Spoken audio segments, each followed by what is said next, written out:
أعوذ بالله من الشيطان الرجيم. بسم الله الرحمن الرحيم. إن الذين آمنوا ثم كفروا ثم آمنوا ثم كفروا ثم ازدادوا كفرا لم يكن الله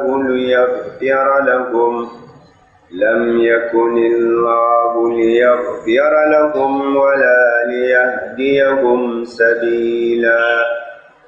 بشر المنافقين بأن لهم عذابا أليما. بسم الله الرحمن الرحيم. سورة النساء آیت نمبر 110. مخکې آیاتونو کې الله تعالی مومنانو ته حکم وکړو چې تاسې همیشه په عدل په انصاف باندې ثابت اوسئ او خاص د الله تعالی لپاره ګواهیانې وایاست. او بیا یې د نږدې آیت کې وویل وایي کوم کسان چې په الله تعالی او په انبیاو په آسماني کتابونو په دې باندې ایمان راوړي، الله تعالی امر کوي مؤمنانو په آسماني کتاب په انبیاو په ملائکو په دې ایمان راوړي. او که څوک په دې کافر سي نو هغه به ګمراه سي په ډېره لوی ګمراهي سره. اوس الله تعالی دې کافر کېدلو له دین نه دې اورېدلو د دې هغه جزا او سزا هم په دنیا هم په قیامت په آخرت په دې کې بیانوي. نو الله تعالی داسې وایي که څوک بیا مسلمانېږي کافر کېږي، یو وارې مسلمان سي بیا کافر سي بیا مسلمان سي بیا کافر سي، داسې وایي دې ته بیا الله تعالی معافي نه کوي. یعنې الله تعالی ده ته بیا دې توبې ایستلو توفیق نه ورکوي. الله تعالی فرمایي ان الذین یقینا هغه کسان آمنو چې دوی ایمان راوړی ثم کفرو بیا دوی کافران شول، ثم آمنو بیا ایمان راوړ ثم کفرو بیا کافران شول، ثم ازدادو کفرا بیا زیادت کو په دې کفر کې. لم یکن الله ند الله تعالی لیغفر لهم چې دې ته معافي وکړي ولا لیهدیهم سبیلا یا دوی ته هدایت وکړي د لارې. د دې آیت ګڼې معناګانې کړي. بعضې وایي له دې نه یهود مراد دي، یهودیان. ان الذین آمنوا یقینا هغه یهودیان چې هغوی ایمان راوړ په موسی علیه السلام باندې دا ایمان راوړ، ثم کفروا بیا دوی کافران شول د خوشي عبادت شروع د خوشي ته سجدې شروع کړه، دا د کافران شول. ثم آمنوا بیا بیرته چې موسی علیه السلام له تور نه راغی آمنو دوی بیا ایمان راوړ، ثم کفروا بیا بیرته کافران شول په عیسی علیه السلام. کله چې عیسی علیه السلام پیغمبر شو دوی بیرته کافران شول. ثم ازدادوا کفرا بیا زیادت کو په کفر کې، نبی علیه السلام چې راغی په هغو پسې کافران شول. نو اولې ایمان راوړ په موسی علیه السلام، بیا کافران شول د خوشي عبادت شروع، بیا ایمان راوړ چې موسی علیه السلام له تور نه راغی بیرته ایمان راوړ، بیا کافران شول په عیسی علیه السلام چې کله هغه پیغمبر، بیا زیادت کو په کفر کې. څه معنا؟ یعنی په نبی علیه السلام چې کافران شول چې هغه کله پیغمبر شو دوی بیا کفر وکړو، دا زیادت فی الکفر. نو دې خلکو ته الله تعالی معافي نه کوي او نه الله تعالی ورته هدایت کوي. بعضې وایي دا په دې یهودو کې ده، بعضې وایي نه دا په نصاراو کې ده. نصاراو کې ان الذين آمنوا یقینا هغه نصارا چې دوی ایمان راوړ په عیسی علیه السلام باندې دا ایمان شو، ثم کفروا بیا دوی کافران شول په عیسی باندې کافران شول. وروسته بیا وویل عیسی ابن الله، عیسی د الله زوی ده، عیسی په درېیمو خدایانو یو خدای ده، عیسی خپله الله ده، بیا کافران شول. ثم آمنوا بیا بیرته ایمان راوړ یعنی دې عقیدې چې دوی واوښتل. ثم کفروا بیا کافران شول په نبي علیه السلام. ثم ازدادوا کفرا بیا نبي علیه السلام سره وجنګېدل، دا زیادت فی الکفر. لم یکن الله ند الله تعالی لیغفر لهم سدیت معافیو کی ولا لیهدیهم سبیلا یا ہدایتو کی دیتا دلاری دی ہدایت دلاری.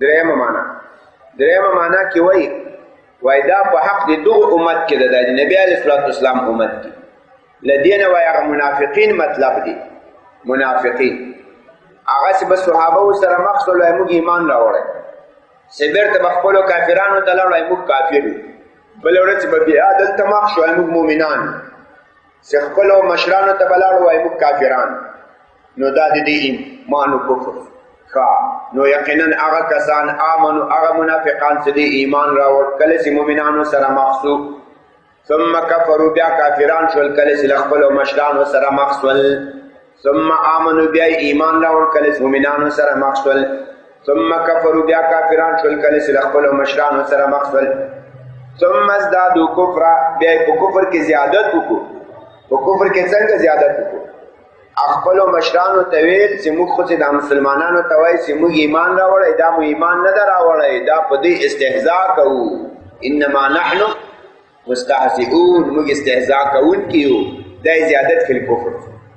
لم یکن اللہ ندع اللہ تعالی لیغفر لهم سدی تمافیو کی ولا لیهدیهم سبیلا او ندع اللہ تعالی سدی تہدایت تلاری سدہو کری. و دیدی که ظاہرن یو سوال جواب کر آغا سوال جواب دس کرے ویلدین خو معلومی کی سڑای دری ځلې ایمان راوړي کافر سی ایمان راوړي کافر سی بیا علت د ته هدایت نه کوي. لم یکن الله لیغفر لهم الله نه د سید تمافیو کی او نه الله د ته هدایت کوي سبیلا دلار او دا خود سینه د کزر وار یو سړی کافر سی مسلمان سی کافر سی مسلمان سی او بل ورځ بیا مسلمان سی سم په اخلاص توبه قبلی کنه قبلی کی ترڅو شیخ ذوالقعدہ وخت نه راغله قیامت ورځ نه راغله ترغه توبه قبلی کی په دنیا کې څومره لوی کافر دي تاسو په نسبت څونه واری کافر سوی مسلمان سوی څونه خلک یې شهیدان کړي که اوس راځي په اخلاص توبه وکړي توبه قبول او دلته وی الله توبه نه قبول. لم یکن الله لیغفر لهم الله نه د سړي تمافي دې ته جواب دې کړی دا سیدی آیت دا مطلب نه ده سیدی توبه وکړي الله توبه نه قبلوي نه الله د توفیق دی توبه نه ورکړي دې چې څو واری کافر سي مسلمان سي کافر سي مسلمان سي کافر سي مسلمان سي الله بیا دا توفیق جنې واخلي بیا که څومره ته پسې سي ورته هدایت وکړي دې بیا د ایمان دې بیا توبه نه نصیب کیږي نو توبه نصیب نه سو مغفرت نه نصیب دې دا مطلب ولا لیهدیهم او نه د الله تعالی سے ہدایتو کې دیت سبیلا د صحیح لاري قادر اخری تفسیر دا کړي ولدی چې منافقین مراد دي لکه دا د مقاتل قول دی او مفسر د مقاتل نومي هغه ویل ولدی چې منافقین مراد ځکه منافقین چې مسلمانانو سره مخسي اظهار د ایمان کوي چې خپل مشرانو کافرانو سره مخسي بیا وایي مخ کافرانو هغوی بیرته خوشاله کوي نو وای دغه منافقین چې څو وارده چې خبرې وکړي مؤمنانو ته موږ مسلمانانو مشرانو ته سلار چې موږ کافرانو دلته راسي موږ مسلمانان هلته سلار چې موږ کافرانو څو وارده داسې خبرې وکړي نور الله به دې ته هدایت نه کوي. هغه دا مفسر وای دا مقاتل وای دا د ورستنی آیت نه معلومیږي بشر المنافقین خوشخبری ورکړه دغه منافقانو ته چې دا بار بار کافران شي یاره خوشخبری به ده بأن لهم عذابا علیما یقینا دی لره عذاب علیما ډیر دردناک ډیر درد رسون کوي.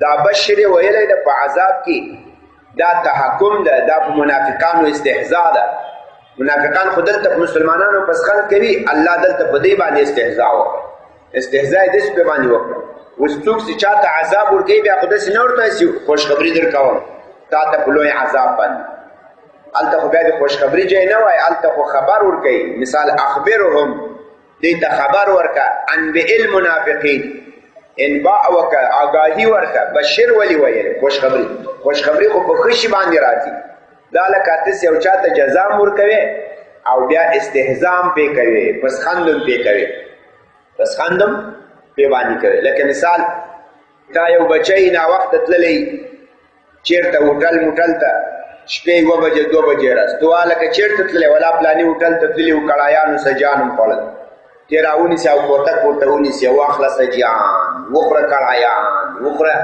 کبابان. اوس دا کبابان دي کړایان دي او که دا کوتکې دي خو دا ځکه ورته وایي چې په ده باندې جزا هم ورکوي او یو استهزام ملنډ هم پې کوي. دا داسې معنا لري. بشر خوشخبری ورکا المنافقین منافقانو ته بأن لهم یقینا دوی لره عذابا الیما عذاب د درد رسونکی.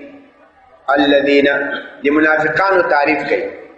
منافقان څوک دي؟ دې آیت سبب نزول دسیو. دا نفاق نبی علیه الصلاة والسلام مکه مکرمه کې 14 کاله تیر په دعوت تبلیغ. په دې 14 کلو کې منافقین نه ول، ټول مخلص مسلمانان ول. کله چې مدینه منورې ته لاړ هلته 10 کاله دعوت تبلیغ جهادونه وکړل. هلته بیا منافقین را پیدا شول ځکه هلته مدینه منوره کې دا اوس خزرج دا دوه قبیلې مسلمانان څو نبی علیه الصلاة والسلام ایمان راوړ. درې قبیلې بني قریظه، بني قینقاع، بني نذیر هغه یهودیان ول، خپل یهودیت پاتې شول. ډېر نفاق د دې له وجې نه را پیدا شو، د یهودو له وجې نه. هغو به د مسلمانانو ته ویل وایي دا پیغمبر ختمیږي، دا یو څو ورځې دي، دا نور دا کیسې میسې ختمیږي.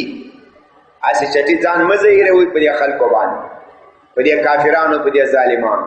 د دې وس نه رسېږي. فارس ته ګوره، روم ته ګوره، هغو حکومتونو ته ګوره، دی دلته وایي زه پیغمبر. دا به سبا نه وي، یاسې ځان تکلیفوي.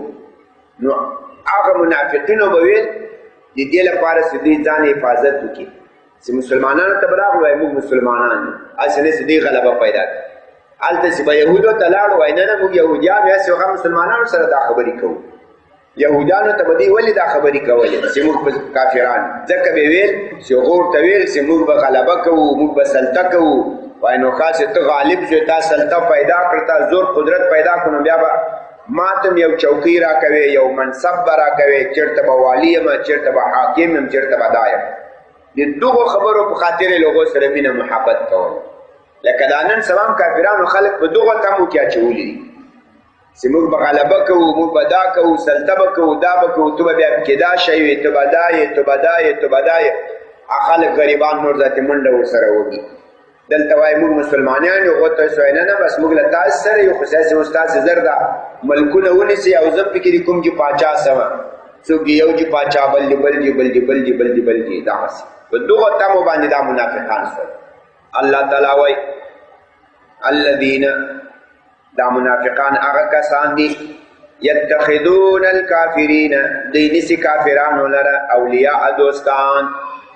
کافران په دوستی نیسي، پانډیوالی نیسي، من دون المؤمنین، له مؤمنانو نه پرته، غیر له مؤمنانو نه.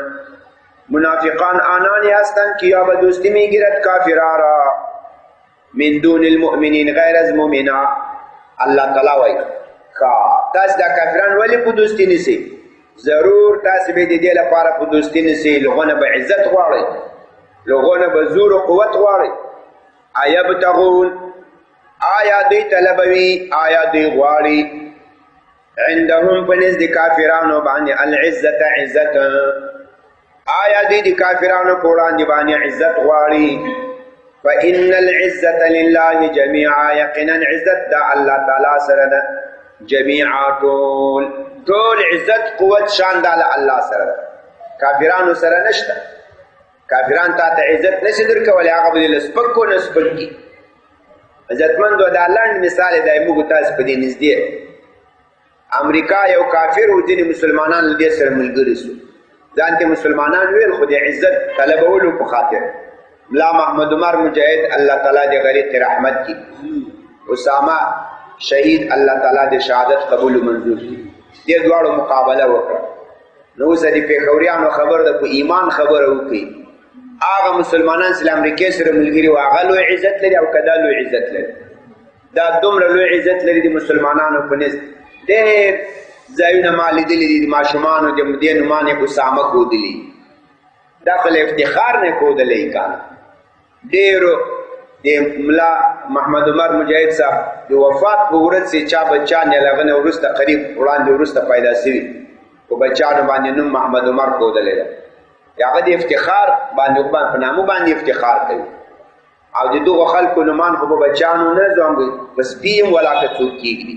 سی بیا به مې دا سپی هم داسې بې وفا یې داسې خائن و دوکهباز به دا نه ده د عزت له الله سره ده دا نه داسې کافر به تا ته عزت درکړي ډېر الله سپک کړل ذلیل کړل ته لا وګورې چې نور به څونه پسې سپکوي ایبتغون آیا دوی غواړي د دوی په وړاندې باندې عزت زور قدرت شان شوکت فإن العزة یقینا عزت سره لله دا الله تعالی لره جمیعا ټول تر همدې جو پورې بس ده دې آیاتونو عزتمندو موږ تاسو ته سبق او درس داسو چې الله تعالی په شان کې باید سړی ایمان دا ډېر کلک وساتي په ایمان کې باید سړی ټوکې ونه کړي په ایمان کې باید سړی دا ونه کړي چې نن به مؤمن یم سبا به کافر یم بیا به توبه وکړم بیا به توبه وکړم نه دا خبره که ډېره تکرار را تکرار چې بیا الله توفیق نه ورکوي دا نن موږ هلته کمره کې ویل دا بعضې کسان چې هغه لوی لوی علما والمفسرین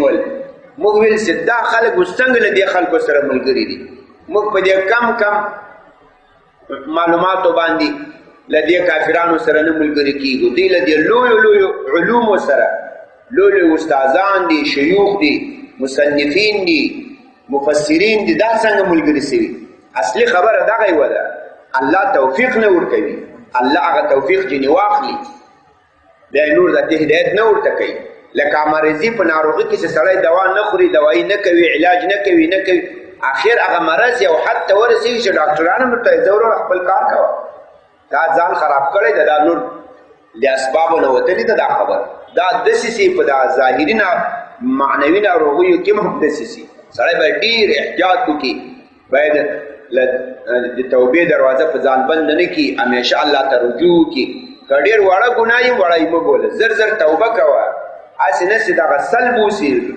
توفیق در چې سلب سي در چې واخیستل سي بیا نه کي او بل عبرت پکې دا ده چې مؤمنان باید له الله نه عزت وغواړي بس الله ته ځان نږدې کوي په همدې کې عزت ده نور په مالو په دولتو په چوکیو په منصبو له کافرانو سره له چا سره هم عزت نه ده بس الله عزت درکول الله به عزت درکړي او که الله عزت نه درکول بیا به سړی ډېر کوششونه وکړي خو جای به ونه نیسي سبحان ربك رب العزة عما يصفون السلام على المرسلين والحمد لله رب العالمين یا الله دا قرآن کریم ترجمه او تفسیر خپل قبول منظور کړي امين که زیادت نقصان شوی یا الله دې مختمعفي وکړي دنیا او آخرت سعادت نصیب کړي امين په مالونو په عمرونو بچانو کې خیر او برکت واچوي امين حاضر مجلس باندې خپل فضل و کرم وکړي بچان لوګان نیکان صالحان یا الله مجاهدین د اسلام ته حافظ و ناصر مددگار شي یا الله اسلامي ملکونو کې امن و امان اسلامي نظام راوړي یا الله کافران چې اسلامي ملکونو ته غلطي ارادې لري دا کافران تباہ برباد نشي یا الله مسلمانان متفق متحد یو کلمې ورونه جوړ کړي دا اختلاف و شقاق و نفاق دا له منځه وباسي یا الله وصلی الله تعالی